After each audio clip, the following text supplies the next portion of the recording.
관세 25%는 협박이 아니다. 미국이 스스로 드러낸 구조적 약점의 수치다. 미국 행정부가 한국을 상대로 25% 관세 부과를 꺼내 된 순간 이 조치는 압박이 아니라 노출에 가까웠다. 상대를 단기간에 흔들 수 있다는 계산과 그 계산이 얼마나 취약한지까지 동시에 드러났기 때문이다. 불과 며칠 전만 해도 미국 대통령은 사회관계망을 통해 한국에 대한 25% 관세를 기습적으로 선언했다. 이 선언은 외교적 수사라기보다 내부를 향한 메시지에 가까웠다.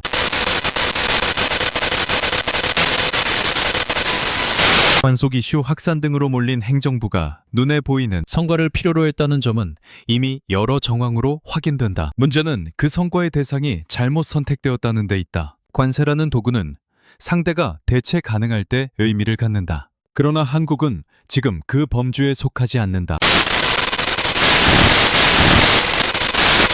아니라 한국이 장악하고 있는 공급망의 핵심이다. 바로 반도체.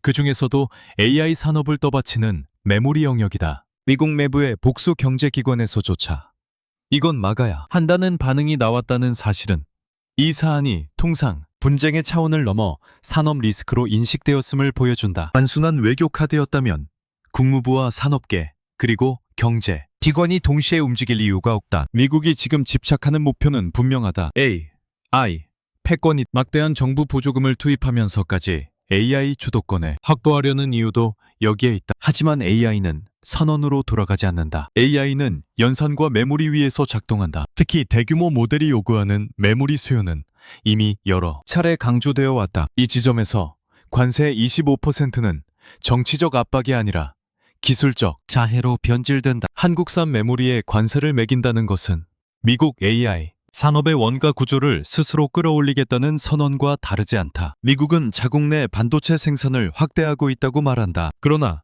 이 계획의 시간표는 맹정하다. 공장 건설과 장비 도입, 수율 안정화까지 최소 5년 이상이 필요하다는 점은 산업계의 공통된 인식이다. 그 기간 동안 미국이 의존할 수밖에 없는 공급원은 이미 정해져 있다. 한국과 대만이다. 이 중에서도 메모리 영역은 한국의 비중이 절대적이다. 관세를 매기는 순간 미국은 두 가지 선택지 중 하나를 강요받는다. 비싼 메모리를 감수하거나 AI 산업의 속도를 늦추는 것이다. 어느 쪽도 패권 경쟁을 벌이는 국가의 선택지는 아니다. 그래서 미국 내부에서조차 관세를 두고 패착이라는 표현이 등장한다. 이는 감정적 비판이 아니라 계산의 결과다. 중국은 사상 최대의 무역 흑자를 기록하며 그 자금을 AI와 첨단 제조에 투입하고 있다. 이런 상황에서 미국이 스스로 공급망을 흔들어 불확실성을 키운다면 그 시간은 그대로 경쟁자에게 넘어간다. 관세는 상대를 압박하는 수단이지만 상대가 구조적 병목을 쥐고 있을 때는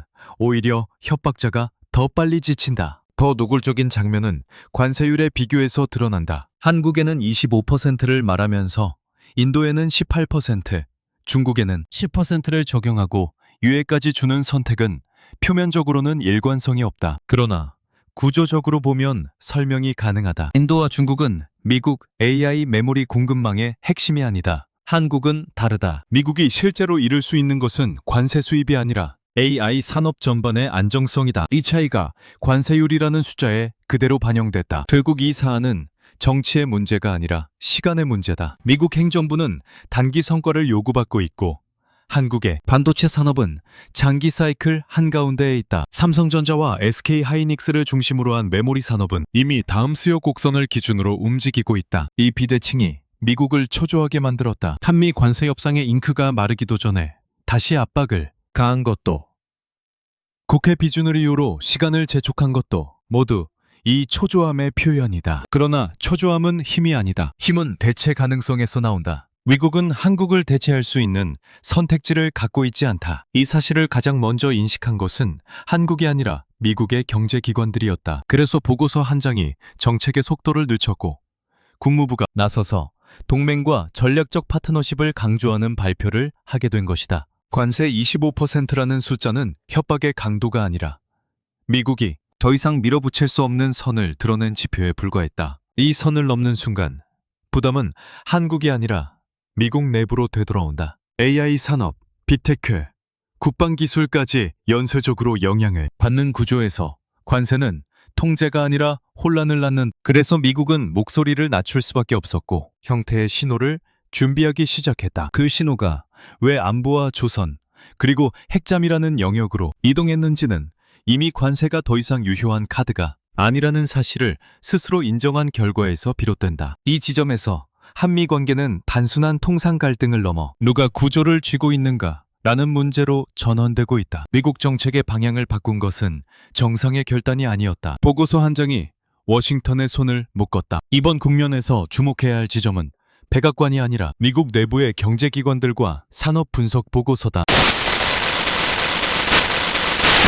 사실은 이 사안을 정치적 해석으로 덮을 수 없게 만들었다. 관세 25%가 한국을 압박하는 수단이 아니라 미국의 핵심 산업을 직접 겨냥하는 결과로 이어질 수 있다는 경고는 계산된 문장으로 정리되었다. 이 보고서의 핵심은 단순했다. 한국에 대한 관세는 무역 수지를 개선하지 못하고 오히려 AI 산업의 비용 구조를 뒤틀어 미국의 패권, 경쟁력을 약화시킨다는 점이다. 미국 행정부는 통상 압박을 정치적으로 활용해온 경험이 있다. 그러나 이번에는 상황이 달랐다. 보고서는 감정이나 외교 수사를 배제하고 숫자와 구조만을 나열했다. 관세가 부과될 경우 미국으로 수입되는 메모리 가격이 어떻게 상승하는지, 그 상승분이 AI 기업들의 연산, 비용과 데이터 센터 운영비에 어떤 연쇄 효과를 주는지, 그리고 그 부담이 최종적으로 미국 기술 산업 전반에 경쟁력에 어떻게 반영되는지를 단계적으로 제시했다. 이 과정에서 한국 반도체 기업들이 차지하는 비중은 반복적으로 언급된다. 이는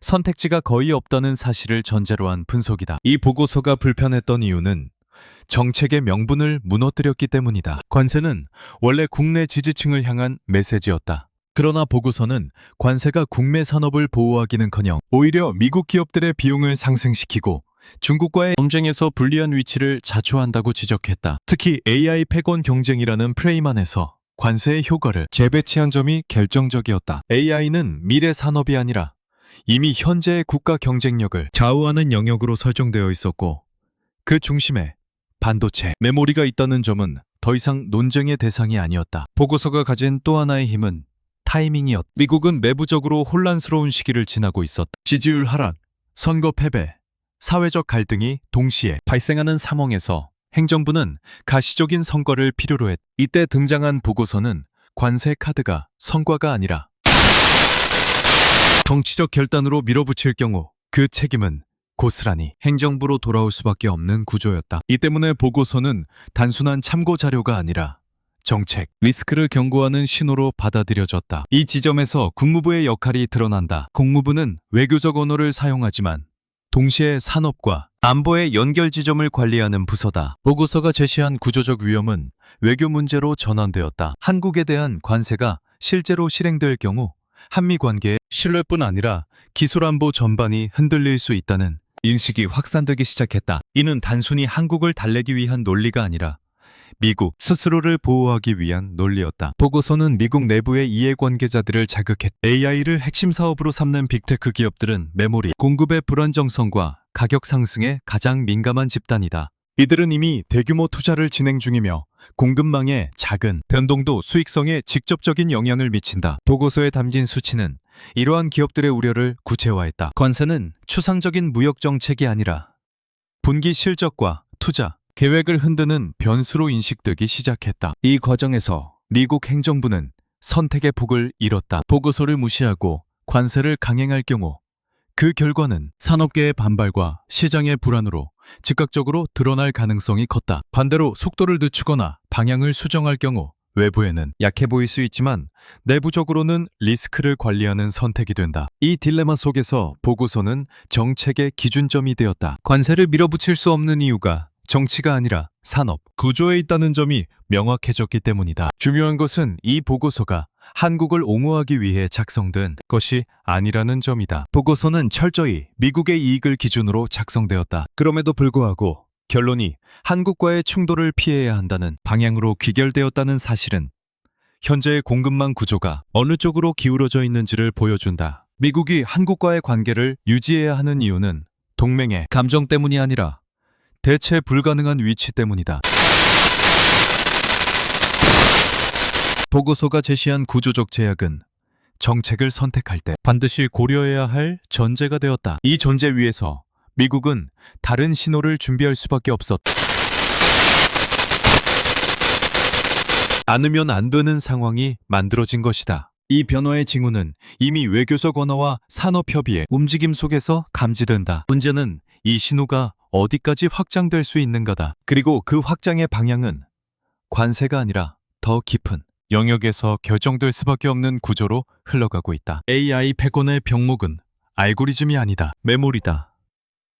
그리고 그 메모리는 한국에 있다. AI 경쟁을 이야기할 때 미국 정치권과 언론은 여전히 모델, 소프트웨어, 인재를 앞세운다. 그러나 산업의 실제 현장은 전혀 다른 지점을 바라보고 있다. 대규모 언어 모델이든 국방안보 영역의 고성능 연산이든 모든 AI 시스템은 결국 메모리 대역폭과 안정적인 공급 위에서만 작동한다. 이 사실은 이미 수차례 공개 발언과 인터뷰를 통해 반복적으로 확인됐다. AI는 계산 능력만으로 움직이지 않는다. 데이터를 불러오고 저장하는 속도와 용량이 곧 성능의 상한선을 결정한다. 바로 이 지점에서 미국의 선택지는 급격히 줄어든다. AI에 필요한 고성능 메모리는 범용 부품이 아니다. 특정 공정, 특정 설계, 그리고 장기간 축적된 생산, 노하우가 결합된 결과물이다. 미국이 자체적으로 대체할 수 있다고 말하는 순간에도 산업계는 이미 다른 결론에 도달해 있다. 메모리는 단순히 공장을 세운다고 해결되지 않는다. 수율 안정, 장기 신뢰성, 대량 공급 능력까지 모두 동시에 충족되어야 한다. 이 조건을 만족시키는 기업은 제한적이고 그 중심에 한국 기업들이 자리 잡고 있다. 미국이 관세를 통해 압박하려 했던 바로 그 시점에 AI 산업에서는 메모리 부족과 가격 상승이 동시에 거론되고 있었다. 이는 일시적인 수요 증가가 아니라 구조적 변화의 신호다. AI 연산은 갈수록 메모리 의존도가 높아지고 있고 특히 고대 역풍 메모리는 선택이 아니라 필수가 되었다. 이 영역에서 한국 기업들은 이미 글로벌 표준을 사실상 주도하고 있다. 미국의 빅테크 기업들이 장기 계약과 선투자를 통해 물량을 확보하려는 움직임을 보이는 이유도 여기에 있다. 미국 정부가 아무리 반도체 자립을 외쳐도 메모리 분야에서는 현실적인 시간표가 존재한다. 신규 생산 라인을 구축하고 안정적인 양산 체제를 갖추기까지는 최소 수년이 필요하다. 그 기간 동안 AI 산업은 멈추지 않는다. 오히려 더 빠르게 확장된다. 이 간극을 메울 수 있는 유일한 방법은 기존 공급망을 유지하는 것이다. 그리고 그 공급망의 핵심이 한국이라는 사실은 더 이상 숨길 수 없는 전제다. 관세 25%는 이 전제를 정면으로 부정하는 조치였다. 관세를 부과하는 순간 메모리 가격은 즉각적으로 반응한다. 이는 단순히 수입 비용의 문제가 아니다. AI 기업들의 전체 비용 구조를 흔들고 데이터 센터 투자 계획을 재조정하게 만든 미국이 AI 패권을 유지하기 위해 가장 경계해야 할 것은 기술 격차가 아니라 비용과 속도의 격차다. 메모리 가격 상승은 이 두 요소를 동시에 악화시킨다. 이 때문에 미국 내부에서도 관세 논의가 본격화되자마자 산업계의 반발이 감지되었다. 메모리는 대체제가 없는 부품이다. 일부에서는 다른 국가의 생산을 언급하지만 실제로는 품질과 물량, 그리고 신뢰성에서 동일한 수준을 보장할 수 있는 공급자는 극히 제한적이다. 특히 대규모 AI 프로젝트를 운영하는 기업일수록 공급망의 안정성을 최우선으로 고려한다. 단기적인 가격 변동보다 장기적인 공급 위험이 훨씬 치명적이기 때문이다. 한국 메모리 산업의 위치는 단순한 생산량의 문제가 아니다. 이는 축적된 기술 경로와 고객 관계의 결과다. 수년간 이어진 대규모 투자, 공정 미세화, 그리고 글로벌 고객들과의 긴밀한 협력이 지금의 구조를 만들었다. 이 구조는 하루아침에 복제될 수 없다. 미국이 이를 인식하는 데에는 시간이 걸렸지만 경제, 기관과 산업 보고서는 이미 이 사실을 전제로 분석을 진행하고 있었다. 결국 AI 패권 경쟁에서 메모리는 전략 자산이 되었다. 이 자산을 쥐고 있는 쪽은 협상에서 유리한 위치를 차지할 수밖에 없다. 미국이 관세를 통해 한국을 압박하려 했던 시도는 이 자산의 성격을 간과한 선택이었다. 메모리는 무역 협상의 카드가 아니라 협상 자체의 전제다. 이 전제를 무시하는 순간 정책은 현실과 충돌한다. 이 지점에서 한 가지 분명해진 사실이 있다. 미국은 한국과의 관계를 단절하거나 일방적으로 압박할 수 있는 위치에 있지 않다. AI 산업이 계속해서 확장되는 한 메모리에 대한 의존도는 줄어들지 않는다. 오히려 더 커질 가능성이 높다. 이 구조 속에서 관세는 위협이 아니라 스스로의 한계를 확인하는 행위가 된다. 그래서 미국은 다른 선택지를 찾기 시작했다. 메모리를 중심으로 한 이 병목을 인정하지 않는 한 그 선택지는 계속해서 좁아질 수밖에 없는 상황으로 흘러가고 있다. 미국 반도체 자립의 시간표는 전략이 아니라 희망에 가까운 일정표다. 미국이 반복적으로 꺼내드는 반도체 자립 담론은 듣기에는 단단해 보이지만 산업의 시간 감각과는 어긋나 있다. 공장을 짓고 장비를 들여오면 해결될 것처럼 말하지만 실제 반도체 생산은 그렇게 단순한 문제가 아니다. 특히 AI 산업이 요구하는 수준의 반도체, 그 중에서도 메모리는 단순한 생산 능력이 아니라 장기간 축적된 공정, 안정성과 수율 관리 능력이 전제된다. 미국이 말하는 자립은 선언의 영역에 머물러 있고 산업은 이미 다른 시간표 위에서 움직이고 있다. 미국 내 반도체 공장 건설 계획은 이미 공개된 수치만 보더라도 장기 프로젝트다. 부지 선정, 장비 반입, 시범 생산, 수율 안정화까지 거쳐야 비로소 의미 있는 양산이 가능하다. 이 과정은 통상 수년 단위로 진행된다. 업계에서는 최소 5년 이상이 소요된다는 평가가 일반적이다. 문제는 이 5년이라는 시간이 비어있는 공백이 아니라는 점이다. AI 산업은 그 기간 동안 멈추지 않는다. 오히려 연산 규모와 메모리 수요는 가속적으로 증가하고 있다. 이 간극이 바로 미국 정책의 취약 지점이다. 미국은 미래의 자립을 말하지만 현재의 공급은 한국과 대만에 의존하고 있다. 이 의존 구조는 단순히 물량의 문제가 아니다. 메모리의 경우 일정 수준 이상의 품질과 신뢰성을 확보하지 못하면 대규모 AI 시스템에서 사용 자체가 불가능하다. 단가가 높아지는 것보다 더 치명적인 것은 예측 불가능성이다. 공급이 끊기거나 품질이 흔들리는 순간 AI 산업 전반이 영향을 받는다. 미국이 관세를 통해 한국을 압박하려 했던 시도는 이 시간표를 무시한 결정이었다. 관세는 단기적인 정치 효과를 노릴 수는 있지만 장기적인 생산 일정에는 아무런 도움도 주지 않는다. 오히려 한국산 반도체의 가격을 인위적으로 끌어올려 미국 내 기업들이 부담해야 할 비용을 앞당겨 현실화시킨다. 자립이 완성되기 전까지 감내해야 할 비용이 더 커지는 구조다. 이는 정책이 아니라 자기 모순에 가깝다. 특히 메모리 분야에서 미국의 선택지는 제한적이다. 미국 내 기업들이 메모리 생산에서 차지하는 비중은 크지 않고 대체 공급원을 단기간에 키우는 것도 현실적으로 어렵다. 기술 이전, 인력 확보, 생산 노하우 축적까지 고려하며 단순한 투자로 해결될 문제가 아니다. 그럼에도 불구하고 정치권에서는 반도체 자립을 마치 즉각적인 해법처럼 언급해왔다. 산업계와 정책 언어 사이의 괴리가 여기서 발생한다. 이 괴리는 AI 산업에서 더 분명해진다.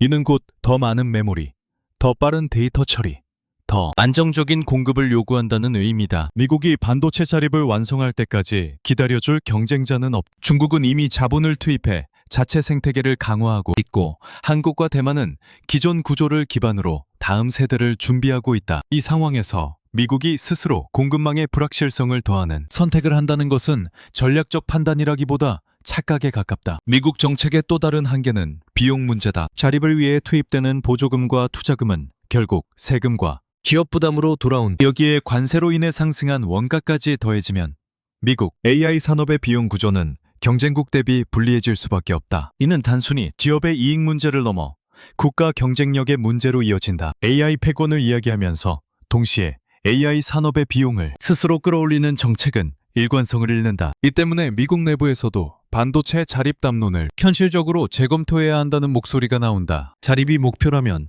그 과정에서 기존 공급망을 최대한 안정적으로 유지해야 한다는 인식이다. 한국과의 관계를 흔드는 조치는 자립을 앞당기지 못한다. 오히려 그 시간을 더 늘릴 뿐이다. 산업의 시간표는 정치의 시간표와 다르다. 이 간극을 인정하지 않는 한 정책은 계속해서 현실과 충돌하게 된다. 결국 미국이 직면한 문제는 선택의 문제가 아니라 순서의 문제다. 자립을 준비하는 동안 무엇을 유지해야 하는가에 대한 판단이 먼저 나와야 한다. 그러나 관세라는 수단은 이 순서를 뒤집었다. 준비가 끝나기 전에 기존 구조를 흔들어버리는 선택은 장기 전략과는 거리가 멀다. 이 점에서 미국의 반도체 자립 시간표는 계획이라기보다 기대에 가까운 성격을 띈다. 이러한 구조 속에서 미국은 점점 더 분명한 한계에 직면하게 된다. 자립을 완성하지 못한 상태에서 한국과의 관계를 악화시키면 선택은 감당하기 어렵다. 그래서 정책의 언어는 점점 달라지기 시작했고 통상 압박 대신 다른 영역에서 신호를 보내기 시작했다. 반도체 자립이라는 구호가 현실의 벽에 부딪힌 순간 미국은 다른 방식으로 균형을 맞추려는 움직임을 보일 수밖에 없는 상황으로 밀려들고 있다. 핵잠 승인은 호의가 아니다. 계산된 보상이며 구조를 인정했다는 신호다. 미국이 한국을 향해 핵 잠수함 관련 승인을 꺼내들었을 때 이를 도의적 사과나 외교적 선물로 해석하는 시각이 일부에서 나왔다. 그러나 이 해석은 사안을 지나치게 단순화한다. 핵잠은 감정의 영역이 아니라 철저히 전략 자산의 영역에 속한다. 미국이 그동안 이 사안을 얼마나 엄격하게 관리해 왔는지를 떠올리면 이번 결정이 즉흥적이거나 감정적인 선택일 수 없다는 점은 분명하다. 핵잠 승인은 관계 개선의 제스처가 아니라 구조적 의존을 인정한 뒤 내놓은 대가에 가깝다. 이 결정이 나온 시점을 살펴보면 그 성격은 더욱 분명해진다. 불과 며칠 전까지만 해도 미국 대통령과 상무장관은 한국을 향해 25% 관세를 언급하며 압박의 수위를 높였다. 국회 비준 문제를 거론하며 내정 간섭에 가까운 발언까지 서슴지 않았다. 이 기류 속에서 핵잠 협력이 긍정적으로 거론될 것이라고 예상한 쪽은 많지 않았다. 오히려 외교가에서는 핵잠 논의 자체가 물 건너간 것이 아니냐는 관측도 나왔다. 그런데 미국 국무부는 돌연 태도를 바꿔 한국을 중요한 전략적 파트너로 지칭하며 안보와 조선 분야 협의를 공식화했다. 이 급격한 전환은 우연이 아니다. 핵잠은 미국이 쉽게 내줄 수 없는 카드다. 기술 통제, 확산 방지, 동맹 관리라는 세 가지 축이 동시에 걸려있기 때문이다. 그럼에도 불구하고 이 카드를 테이블 위에 올렸다는 것은 미국이 다른 영역에서 더 큰 손실을 우려하고 있다는 의미로 해석할 수밖에 없다. 그 다른 영역은 이미 분명하다. 반도체, 특히 AI와 직결된 공급망이다. 관세로는 이 문제를 해결할 수 없다는 판단이 내려진 뒤 미국은 관계를 다시 고정시킬 수단을 찾아야 했다. 핵잠 승인의 본질은 신뢰 회복이다. 미국은 한국이 단순한 무역 상대가 아니라 기술과 산업 안보가 얽힌 구조적 파트너라는 점을 다시 확인할 필요가 있었다. 관세 압박으로 균열이 생긴 신뢰를 봉합하지 않으면 반도체 공급망 전반에 불확실성이 커질 수 있다는 우려가 작용했을 가능성이 크다. 이 불확실성은 미국이 가장 피하고 싶어하는 변수다. 특히 AI 산업이 본격적으로 확장되는 국면에서는 작은 불안도 연쇄 효과를 일으킬 수 있다. 조선과 핵잠 분야가 함께 언급된 점도 주목할 필요가 있다. 이는 단순한 군사 협력이 아니라 산업 협력의 연장선이다. 미국은 조선 능력에서 한국의 역할을 이미 인정하고 있다. 여기에 핵잠이라는 고도의 안보 자산을 연결한 것은 한국을 공급망과 안보 양쪽에서 동시에 묶어두려는 시도로 해석된다.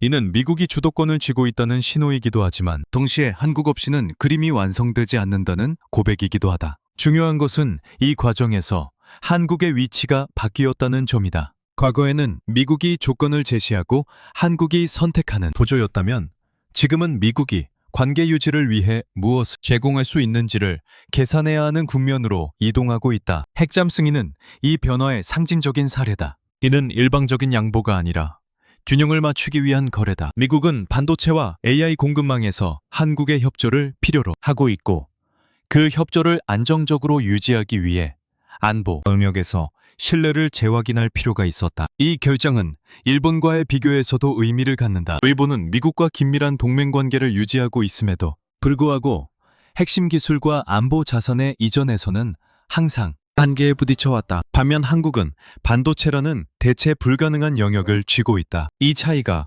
결국 안보 협력의 깊이에서도 반영되고 있다. 핵잠 승인은 동맹의 친소를 가르는 문제가 아니라 구조적 필요의 문제다. 미국 국무부가 발표에서 반복적으로 전략적 파트너라는 표현을 사용한 것도 같은 맥락이다. 이는 수사적 표현이 아니라 정책적 방향을 내부에 설명하기 위한 언어다. 왜 한국과의 관계를 흔들 수 없는지, 왜 관세 압박 계속 밀어붙일 수 없는지를 설명하기 위해서는 명확한 명분이 필요했다. 그 명분이 바로 기술 안보와 공급망 안정이다. 핵잠과 조선 협력은 그 명분을 뒷받침하는 장치로 기능한다. 결국 핵잠 승인은 한미 관계의 새로운 단계라기보다 기존 구조가 얼마나 깊어졌는지를 드러내는 사건이다. 미국은 관세라는 직접적인 압박 수단이 통하지 않는다는 사실을 확인했고 그 대신 관계를 재정렬하는 쪽을 택했다. 이는 한국이 요구해서 얻어낸 결과라기보다 미국이 감당할 수 있는 범위를 스스로 계산한 결과에 가깝다. 이 선택은 동시에 한계를 내포한다. 핵잠이라는 카드를 꺼냈다는 것은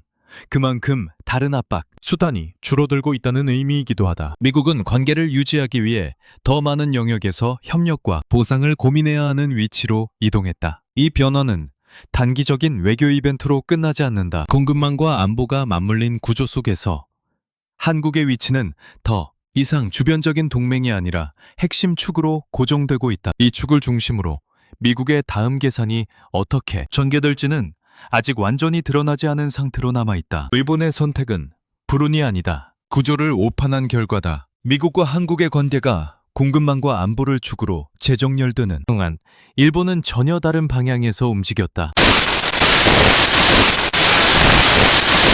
끌어올리겠다는 구호를 내세웠고 그 상징으로 라피더스, 반도체 연합을 전면에 내세웠다. 문제는 이 선택이 기술이나 시장의 흐름에서 나온 것이 아니라 조급한 정치적 판단에서 출발했다는 점이다. 일본은 한국과 대만이 만들어 놓은 구조를 따라잡기 위해 시간을 건너뛰려 했다. 그러나 반도체 산업에서 시간은 생략 가능한 요소가 아니다. 라피더스가 상징하는 가장 큰 문제는 기술 경로다. 일본은 자국에서 양산하던 공정이 7나노 수준에 머물러 있음에도 불구하고 단번에 1.8나노로 직행하겠다고 선언했다. 이는 삼성과 TSMC조차도 단계적으로 접근했던 영역이다. 미세 공정은 단순히 숫자의 문제가 아니라 수율과 안정성, 그리고 반복된 실패의 축적 위에서만 가능해진다. 일본은 이 과정을 건너뛰겠다고 공언했지만 그에 상응하는 기술적 근거는 제시하지 못했다. 이 지점에서 이미 구조적 불안은 시작되고 있었다. 자금 역시 문제다. 일본 정부와 민간이 모은 투자 규모는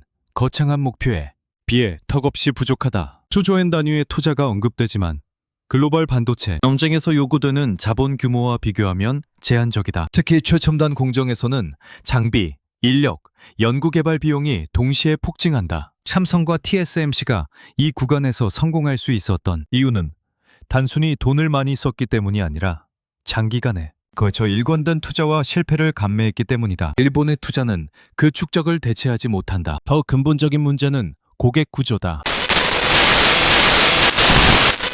안정적인 대형 고객과의 장기 계약이 전제되어야 한다. 한국 반도체 산업이 강력한 이유는 글로벌 빅테크를 포함한 탄탄한 고객군을 이미 확보하고 있기 때문이다. 이 고객 관계는 단기간에 형성되지 않는 반면 일본의 경우 라피더스의 잠재 고객은 대부분 일본 내 기업에 국한되어 있다. 물량도 제한적이고 요구 사양도 글로벌 표준과는 거리가 있다. 이 구조에서는 대규모 투자가 수익으로 연결되기 어렵다. 인력 문제도 간과할 수 없다. 반도체 산업은 장비와 공정보다 사람이 먼저다. 숙련된 엔지니어와 연구 인력이 충분히 확보되지 않으면 아무리 좋은 장비를 들여와도 의미가 없다. 한국과 대만은 수십 년에 걸쳐 이 인력을 축적해왔다. 일본은 과거의 경험을 근거로 자신감을 보였지만 현재 인력풀은 그 시절과 다르다. 고령화와 산업구조 변화로 인해 대규모 첨단 반도체 인력을 단기간에 확보하는 것은 현실적으로 어렵다. 이러한 조건에도 불구하고 일본 정부는 투자를 확대하고 있다. 처음에는 수십조 원이면 충분하다고 판단했지만 시간이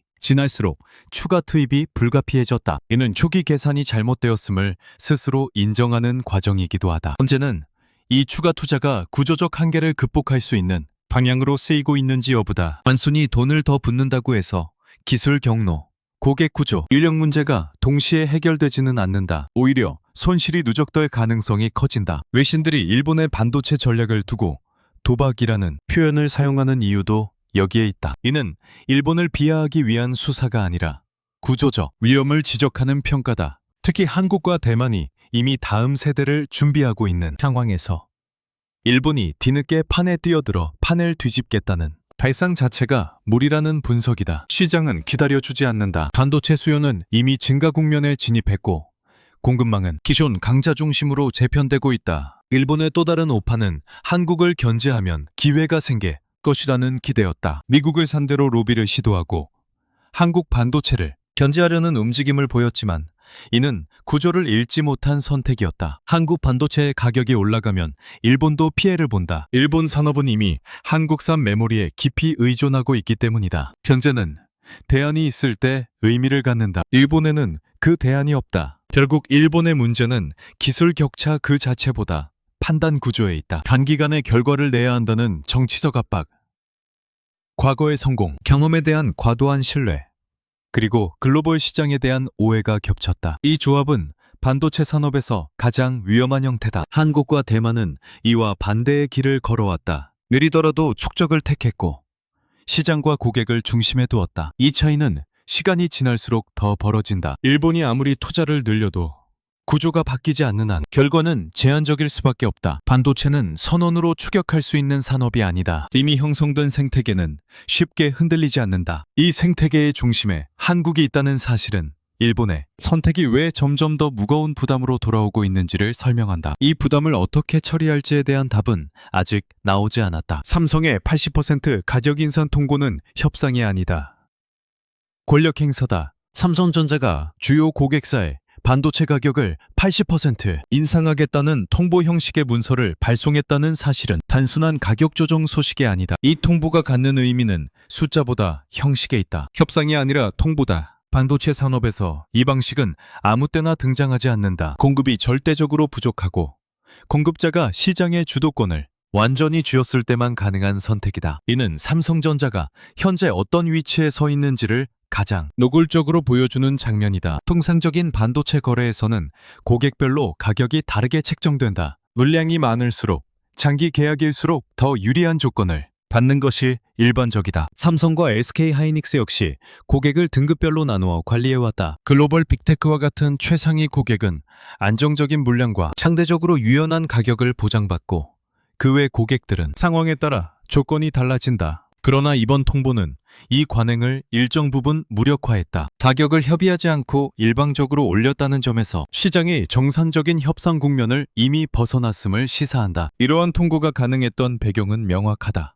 메모리 수요가 공급을 압도하는 국면에 진입했기 때문이다. AI 산업의 확장으로 고성능 메모리에 대한 수요는 급격히 늘어났고 이 수요는 단기간에 줄어들 가능성이 거의 없다. 반면 신규 공급은 제한적이다. 공장을 늘린다고 해서 즉시 물량이 나오는 산업이 아니기 때문이다. 이 불균형이 가격 결정권을 공급자에게 넘겨주었다. 삼성은 이 구조를 가장 정확히 읽고 있다. 80%라는 숫자는 단순히 높은 인상률을 의미하지 않는다. 이는 고객들에게 선택지가 없다는 사실을 전제로 한 수치다. 대체 공급원이 충분하다면 이런 인상은 즉각적인 이탈로 이어진다. 그러나 현실은 다르다. 메모리, 특히 AI에 필요한 고급 메모리는 공급자가 제한적이고 품질과 신뢰성에서 동일한 수준을 보장할 수 있는 대안이 거의 없다. 이 조건에서 가격은 협상의 대상이 아니라 통보의 대상이 된다. 이 조치는 일본 산업계에 특히 치명적이다. 일본의 반도체 수요 구조는 대기업 중심이 아니라 중소, 중견기업 비중이 높다. 개별 기업의 구매 물량이 적고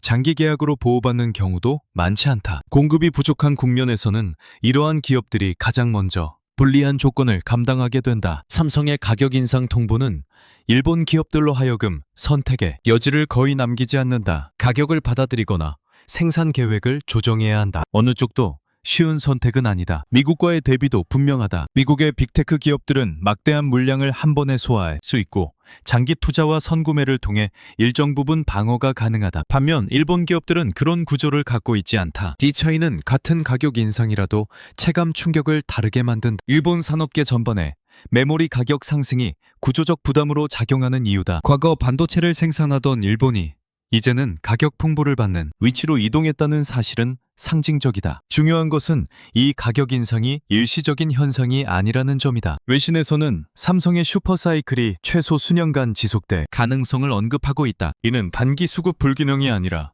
산업 구조 자체가 변하고 있다는 신호. AI 수요는 이제 시작 단계에 가깝고 메모리는 그 중심에 있다. 이 흐름이 유지되는 한 가격 결정권은 쉽게 공급자 손에서 벗어나지 않는다. 이 지점에서 가격은 단순한 숫자가 아니라 권력의 표현이 된다. 누가 시장의 규칙을 정하는가?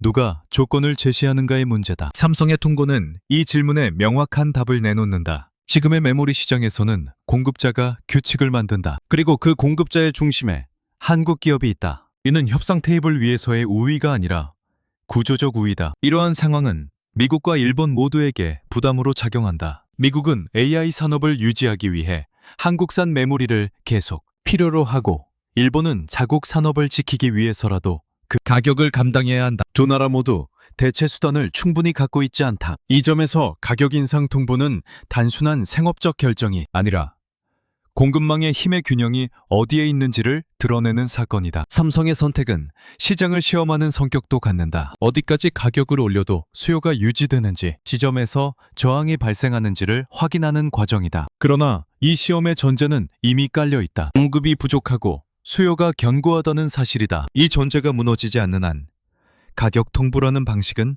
반복될 수 있다. 결국 이 장면은 반도체 산업의 권력이 어떻게 이동했는지를 보여준다. 과거에는 수요자가 조건을 요구했고 공급자는 이를 맞추기 위해 경쟁했다. 지금은 반대다. 공급자가 조건을 제시하고 수요자가 이를 받아들일 수 있는지 계산한다. 이 전원의 중심에 한국이 있다. 이 권력이 앞으로 어디까지 확장될 수 있는지, 그리고 이를 둘러싼 국가들의 선택이 어떤 긴장을 만들어낼지는 아직 결정되지 않았다. 미국과 일본의 선택지는 많아 보이지만 구조적으로 남은 길은 하나뿐이다. 지금의 국면에서 미국과 일본이 마주한 현실은 불편할 만큼 단순하다. 공급망을 흔들 수 있는 수단은 점점 줄어들고 있고 빈자리를 메우는 것은 협력이라는 이름의 종속적 안정이다. 미국은 관세라는 직접적인 압박 수단이 더 이상 유효하지 않다는 사실을 확인했다. 일본은 투자를 통해 추격하겠다는 전략이 단기간에 성과를 내기 어렵다는 점을 체감하고 있다. 두 국가 모두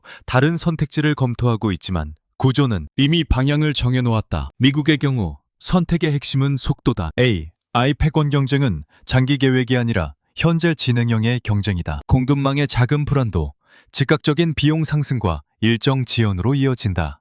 이 상황에서 미국이 취할 수 있는 현실적인 대응은 한국과의 관계를 안정적으로 관리하는 것이다. 이는 동맹이라는 정치적 수사 이전에 산업 운영의 문제다. 한국과의 관계가 흔들리는 순간 메모리 공급과 가격, 그리고 AI 산업 전반의 예측 가능성이 동시에 흔들린. 미국이 이를 감당할 수 있는 여유는 크지 않다. 일본의 상황은 더 복잡하다. 일본은 추격을 선언했지만 추격의 전제가 되는 시간과 자원이 충분하지 않다. 이미 형성된 반도체 생태계는 한국과 대만을 중심으로 굳어져 있다. 이 생태계에 뒤늦게 진입해 판을 뒤집겠다는 발상은 위험 부담이 크다. 그럼에도 불구하고 일본 정부는 추가 투자를 이어가고 있다. 이는 자신감을 보여주기 위한 선택이지만 동시에 되돌아설 수 없다는 신호이기도 하다. 투자 규모가 커질수록 실패의 비용도 함께 커진다. 이 두 국가의 공통점은 모두 한국을 완전히 배제한 선택지를 갖고 있지 않다는 점이다. 미국은 한국 없이 AI 산업을 안정적으로 운영하기 어렵고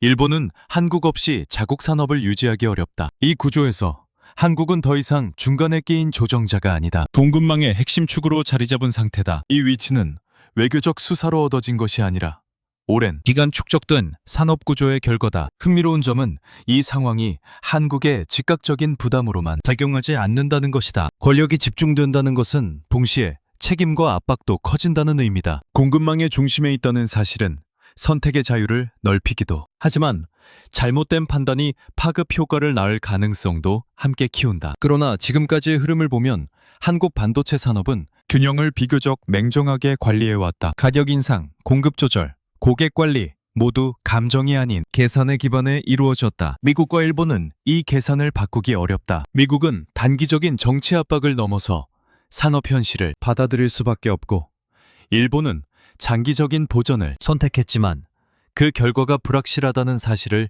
인정해야 하는 시점에 가까워지고 이 과정에서 한국은 선택을 강요받기보다는 선택지를 제시하는 위치에 서 있다. 누가 어떤 조건으로 접근할 수 있는지를 결정하는 쪽에 더 가깝다. 이러한 구조는 쉽게 해소되지 않는다. 반도체는 단기 유행 산업이 아니고 AI 역시 일시적 붐으로 끝날 가능성이 낮다. 수요가 지속되는 한 메모리와 첨단 공정을 둘러싼 힘의 균형은 유지된다. 미국과 일본이 각각 다른 전략을 모색하더라도 그 전략의 출발점에는 동일한 전제가 놓여 있다. 한국을 건너뛸 수 없다는 전제다. 이 전제는 향후 협상과 정책 선택의 기준이 된다. 누가 먼저 양보하는지가 아니라 누가 더 오래 버틸 수 있는지의 문제로 국면이 전환되고 있다. 미국은 안정이 필요하고 일본은 반전을 원한다. 그러나 구조는 두 요구를 동시에 충족시키지 않는다. 이 불일치는 앞으로 더 많은 긴장을 만들어낼 가능성이 크다. 지금의 균형은 완결된 상태가 아니다. 오히려 불안정한 안정에 가깝다. 공급망의 중심에 선 한국을 둘러싸고 각국의 이해관계가 점점 더 직접적으로 충돌할 여지가 커지고 있다. 이 충돌이 어떤 형태로 드러날지는 아직 정해지지 않았다. 다만 분명한 것은 더 이상 과거의 방식으로 문제를 풀 수 있는 국면이 아니라는 점이 구조가 바뀐 자리에서 다음 선택을 누가 어떻게 하느냐가 남아있을 뿐이다.